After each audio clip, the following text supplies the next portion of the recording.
Break के बाद आपका स्वागत है। भारत की बड़ी आबादी गांव और छोटे कस्बों में बसती है। इन इलाकों में जनता का बड़ा हिस्सा खेती बाड़ी से जुड़ा हुआ है। यहाँ के युवाओं की पहली पसंद सेना में भर्ती होकर फौजी बनने की रहती है, लेकिन अग्निवीर योजना में केंद्र सरकार ने इस नौकरी का कार्यकाल सिर्फ 4 साल का कर दिया। भर्ती हुए हर 4 में से 3 जवानों को कुछ वक्त बाद फिर नौकरी की तलाश करने की नौबत आन खड़ी हुई। वहीं जगह जगह पेपर लीक की घटनाओं ने मतदाताओं पर गंभीर असर डाला। इसके साथ लोकसभा चुनाव में बीजेपी के टिकट बांटने को लेकर के सवाल उठे। बीजेपी ने पुराने नेताओं के बड़े स्तर पर टिकट काटे, जबकि दल बदल कर आए नेताओं को चुनाव में उतारा। इसी का नतीजा है कि बीजेपी अपने दम पर बहुमत हासिल करने से चूक गई। यूपी में राहुल और अखिलेश ने बार बार हो रहे पेपर लीक और बेरोजगारी को बड़ा मुद्दा बनाते हुए युवाओं की नाराजगी को भुनाने की भरपूर कोशिश की। यूपी में चुनावी साल में ही कई पेपर लीक हुए। यूपी पुलिस भर्ती परीक्षा का पेपर लीक हुआ। यूपी पीसीएससी, आरओ, एआरओ परीक्षा का पेपर लीक हुआ। यूपी बोर्ड के कुछ विषयों के पेपर भी लीक हुए। इसे लेकर युवाओं में आक्रोश था और विपक्ष ने आक्रामक होकर इस मुद्दे पर बीजेपी को घेरा। यूपी में बीजेपी के निराशाजनक प्रदर्शन के पीछे ये भी एक बड़ा कारण हो सकता है। पेपर लीक के कारण और उसके माँ बाप को अगर हम जोड़ लें तो ऐसे 60 लाख नौजवान हैं। 60 लाख नौजवानों का भविष्य अंधकार में डाल दिया। एक मालिक ओबीसी दलित आदिवासी नहीं है, एक नहीं है। आप अपना खून पसीना देते हो और आपका यहाँ कुछ नहीं है। आपको भड़काया जा रहा है। डरो मत, पीछे मत हटो, आप अपना हक लो। चुनाव नतीजे में बीजेपी के लिए एक बड़ा संदेश छिपा है कि सिर्फ नरेंद्र मोदी के नाम पर चुनाव नहीं जीता जा सकता। ब्रांड मोदी की चमक फीकी पड़ी है। मोदी मैजिक धुंधला हुआ है। खुद प्रधानमंत्री नरेंद्र मोदी अपनी सीट वाराणसी पर पिछली बार के मुकाबले काफी कम अंतर से चुनाव जीत पाए हैं। लोकल स्तर पर उम्मीदवारों के खिलाफ जनता में नाराजगी शायद बीजेपी को भारी पड़ी है। स्थानीय स्तर पर सांसदों के प्रति जनता की नाराजगी को कम करने के लिए बीजेपी ने कई सिटिंग एमपी के टिकट जरूर काटे, लेकिन बड़ी तादाद में दल बदलुओं को भी टिकट दिया। बीजेपी का हर चौथा उम्मीदवार दल बदलू था। शायद पार्टी को ये महंगा पड़ा। सहयोगी दलों ने नरेंद्र मोदी की अगुवाई में केंद्र सरकार के प्रति पूर्ण समर्थन जताया है। एनडीए गठबंधन में मोटे तौर पर 4 सांसदों के ऊपर 1 केंद्रीय मंत्री पद सहयोगी पार्टियों को दिया जाएगा। हालांकि पेंच बुनियादी एजेंडों को अमल में लाने पर होगा, क्योंकि चंद्रबाबू नायडू की सियासत गहरे तक मुस्लिम वोट बैंक पर टिकी हुई है। लगभग कुछ ऐसी ही हालत बिहार में नीतीश कुमार की है, जबकि बीजेपी खुलकर हिंदुत्व की राजनीति करती है। चुनाव प्रचार के दौरान भी बीजेपी ने अगले 5 सालों में मुस्लिम आरक्षण खत्म करने समेत कई वायदे किए। देखना अहम होगा, जब संसद में इन मसलों पर अमल करने का वक्त आता है, तब एनडीए सरकार किस करवट जाती है। बीजेपी को केंद्र में सरकार बनाने के लिए सहयोगियों की बैसाखी। नमस्कार, भारत एक्सप्रेस देख रहे हैं आप। आपके साथ मैं हूं प्रीति पांडे। नरेंद्र मोदी की अगुवाई में एनडीए का मिशन 400 पार फेल हो गया। यहां तक कि बीजेपी को केंद्र में सरकार बनाने के लिए सहयोगियों की बैसाखी का सहारा लेना पड़ा। जोर शोर से प्रचारित किया गया राम मंदिर निर्माण और जम्मू कश्मीर से धारा 370 हटाने की कैंपेनिंग भी बीजेपी के लिए जादुई असर नहीं दिखा पाई। वहीं विपक्ष ने पूरे चुनाव के दरमियान जो ओबीसी आरक्षण के मुद्दे पर जोर बनाए रखा, इसके तहत आने वाली देश की आधी आबादी गहरे तक इससे प्रभावित नजर आई। हालांकि पंडित जवाहरलाल नेहरू के बाद नरेंद्र मोदी ने इतिहास रच दिया। कई दशक बाद केंद्र में लगातार तीसरी बार सरकार की वापसी हुई, लेकिन ये सरकार सहयोगियों की मेहरबानी पर टिकी है। मिशन 400 पार फेल, जनता को भांपने में खेल। सहयोगियों के बल सरकार, जगह जगह विपक्ष असरदार। राम मंदिर, आर्टिकल 370, सीटें नहीं मिली बम्पर। विपक्ष का आरक्षण कार्ड मतदाताओं पर किया कमाल।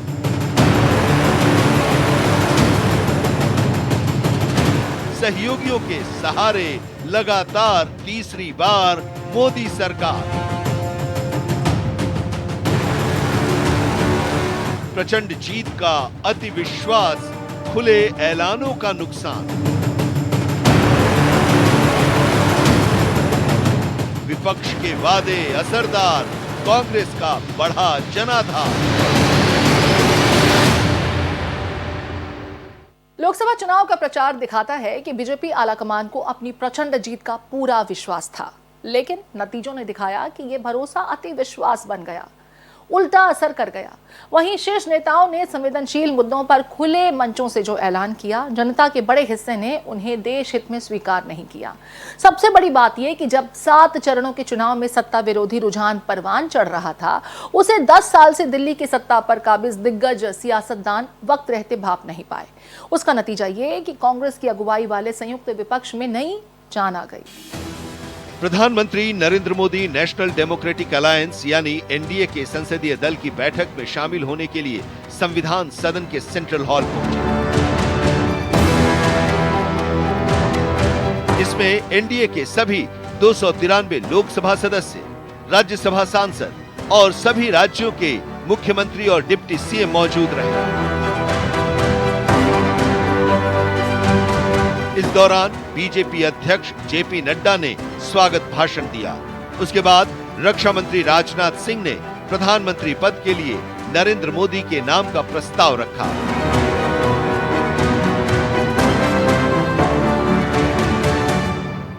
हम सबको यह सौभाग्य प्राप्त हुआ है कि तीसरी बार हम लोगों की एनडीए की सरकार बनने जा रही है।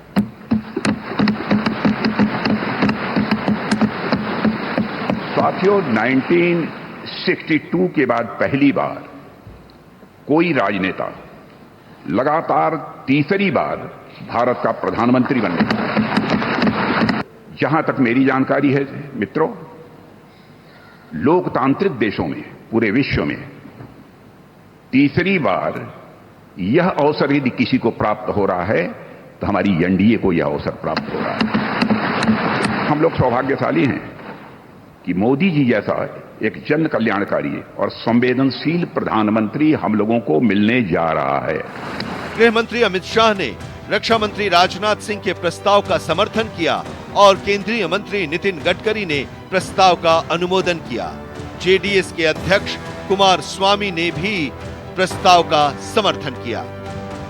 मैं भारतीय जनता पार्टी के करोड़ों कार्यकर्ताओं की ओर से, देश की जनता की ओर से और एनडीए के सहयोगी दलों की ओर से ये तीनों प्रस्ताव जो श्रीमान राजनाथ सिंह जी ने रखे हैं, इनका मनपूर्वक समर्थन करता हूं और मैं आशा करता हूं कि आप लोग भी समर्थन करें। इसके बाद एनडीए के अहम घटक टीडीपी प्रमुख चंद्रबाबू नायडू ने कहा कि हम सभी को बधाई देते हैं।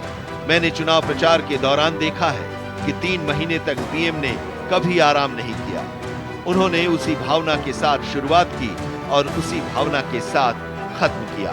आंध्र में हमने 3 जनसभाएं और एक बड़ी रैली की और इसने चुनाव जीतने में बहुत बड़ा अंतर पैदा किया।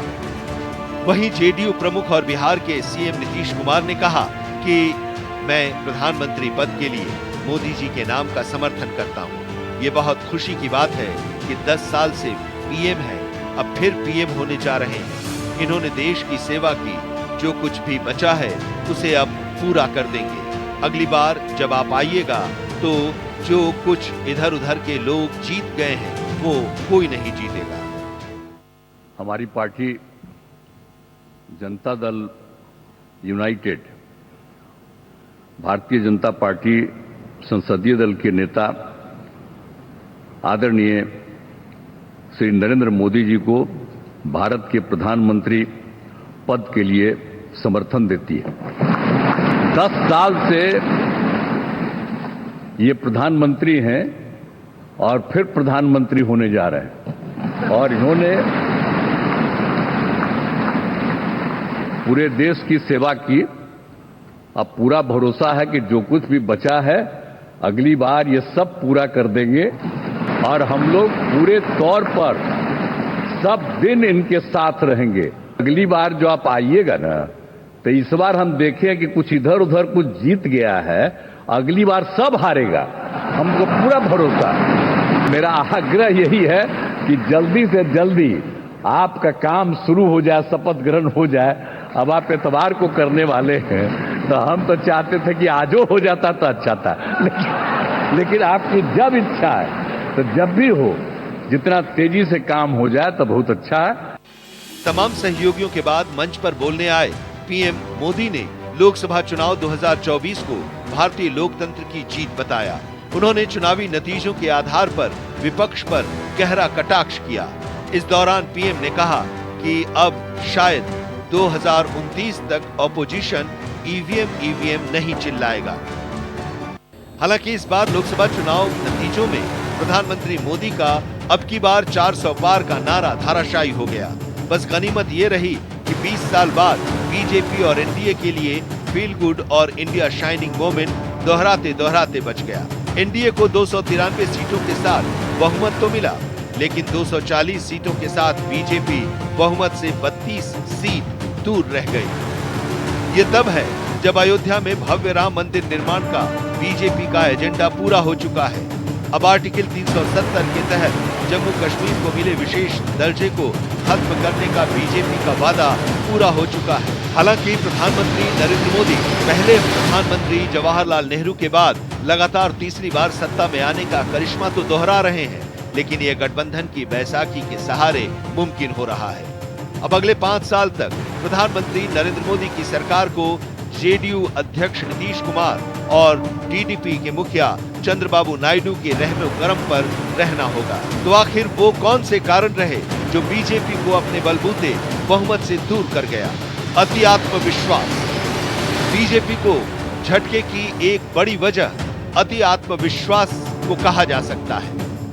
ऐसा लग रहा है कि अब की बार 400 पार का नारा बैकफायर कर गया। राम मंदिर निर्माण के बाद बने माहौल और मोदी सरकार के खिलाफ जनता में नाराजगी का कोई निशान नहीं दिखने की वजह से बीजेपी अति आत्मविश्वास का शिकार हो गई।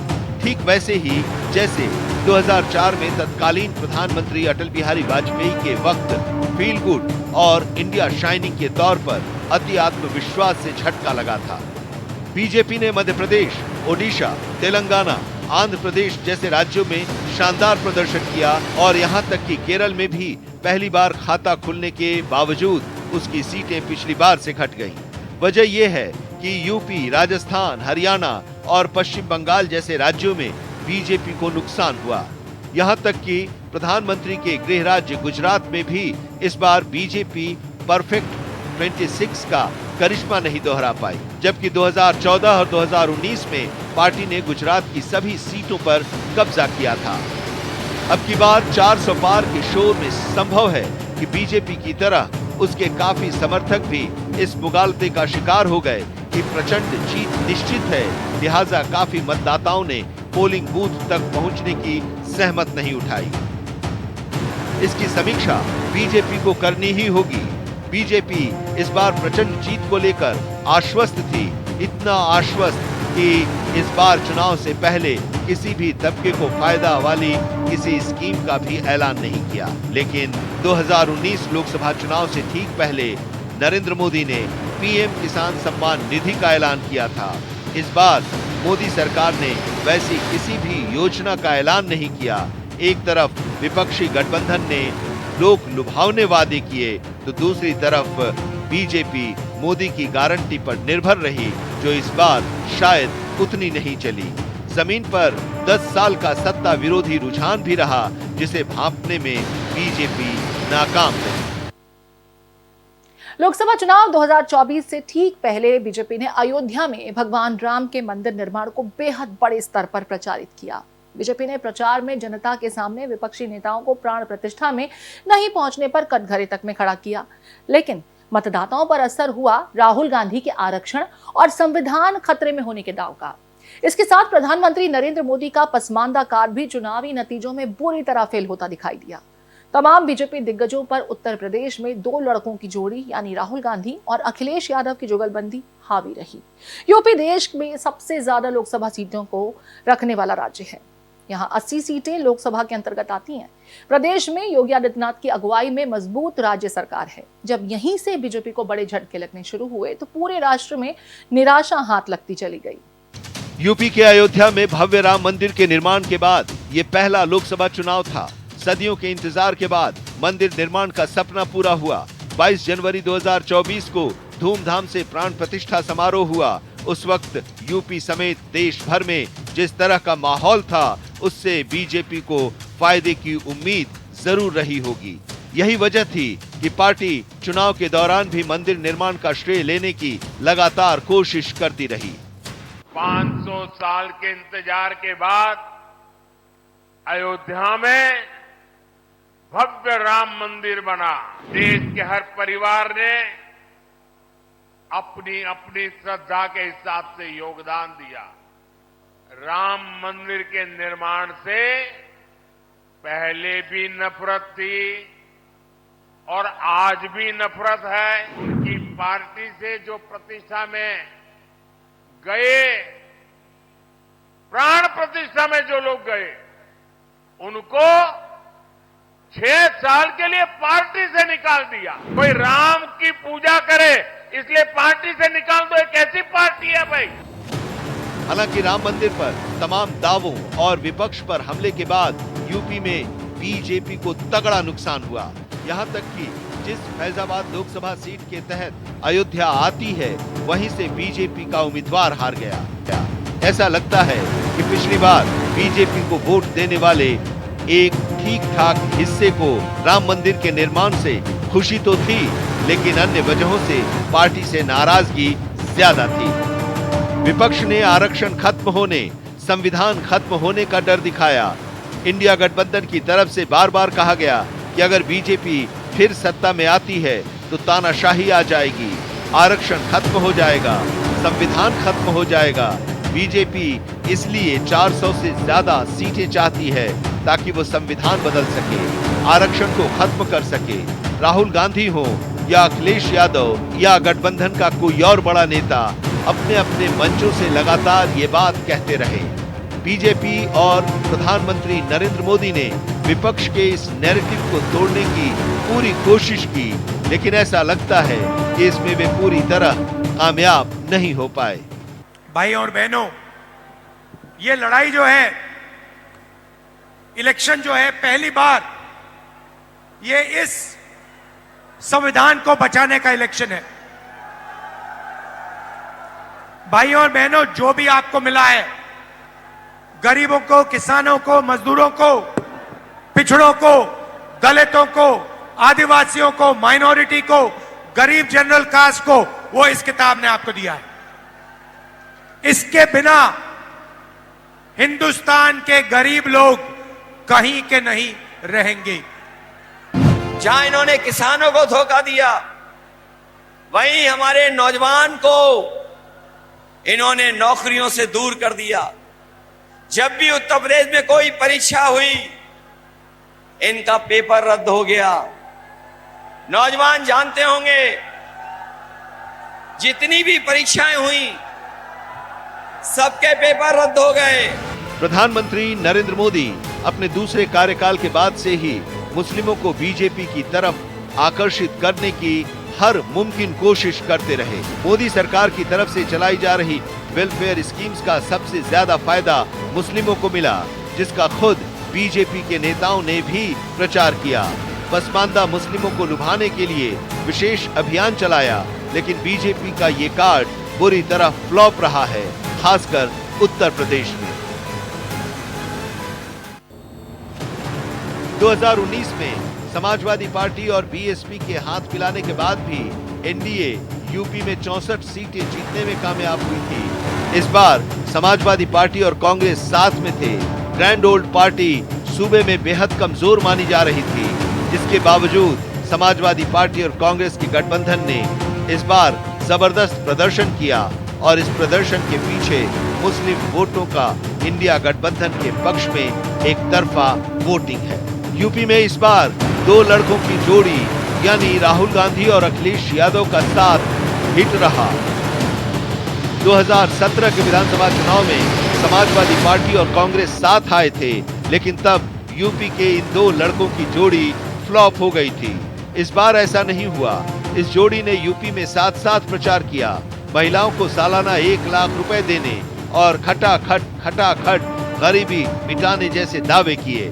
दिल्ली वालों ने जब से सुना कि गरीबों के लिए फैसले होने जा रहे हैं, तब से वो आपके प्रत्याशी के खटाखट की नकल करने लगे हैं। वो कह रहे हैं कि हम लोग विदेश चले जाएंगे, लेकिन हमारे देश की जनता जागरूक है।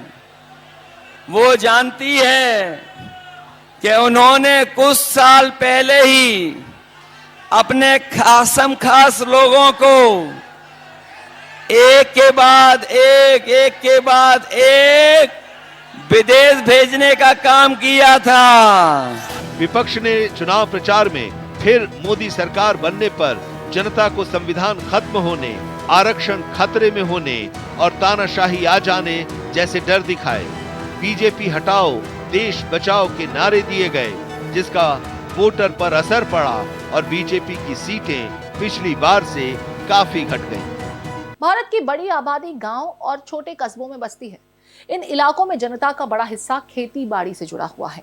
यहाँ के युवाओं की पहली पसंद सेना में भर्ती होकर फौजी बनने की रहती है, लेकिन अग्निवीर योजना में केंद्र सरकार ने इस नौकरी का कार्यकाल सिर्फ 4 साल का कर दिया। भर्ती हुए हर 4 में से 3 जवानों को कुछ वक्त बाद फिर नौकरी की तलाश करने की नौबत आन खड़ी हुई। वहीं जगह जगह पेपर लीक की घटनाओं ने मतदाताओं पर गंभीर असर डाला। इसके साथ लोकसभा चुनाव में बीजेपी के टिकट बांटने को लेकर के सवाल उठे।